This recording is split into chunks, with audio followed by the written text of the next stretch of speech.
Azərbaycan bölməsi yaradılıb. Benelux Azərbaycan Təşkilatları Əlaqələndirmə Şurasının Hollandiyada fəaliyyət göstərən üzvü Vahid və Bölünməz Azərbaycan uğrunda Birlik Cəmiyyətinin təşəbbüsü ilə yaradılan bölmədə ölkəmiz haqqında kitablar toplanıb.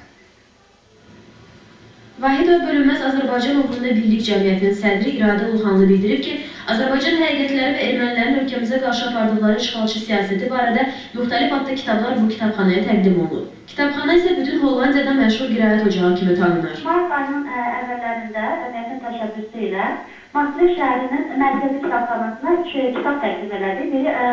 Bu kitabların üçü də Azərbaycanın müstəqillik dövründə olan tarixi ilə bağlı kitablar idi. 300 bindən çox olan kitabxanada Azərbaycan haqqında demək olar ki, məlumat yox idi. Bu kitabları biz onlara verdiyimizə görə çox sevindilər, təşəkkür məktubu göndərdilər.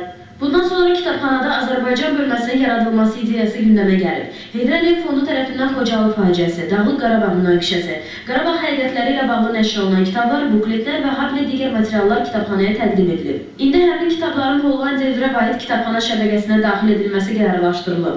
Bir məqamı da diqqətimizə çatdıraq ki, kitabxanada çalışan ermənipərəst əməkdaşlardan biri mövzunun spesifikliyi ilə əlaqədar ölkəmizlə bağlı ədəbiyyatı erməni köşəsində yerləşdirilməsini təklif edib. Lakin Vahid və Bölünməz Azərbaycan uğrunda Birlik Cəmiyyətinin etirazından sonra qərara gəlilib ki, Azərbaycan bölməsində yerləşdirilsin.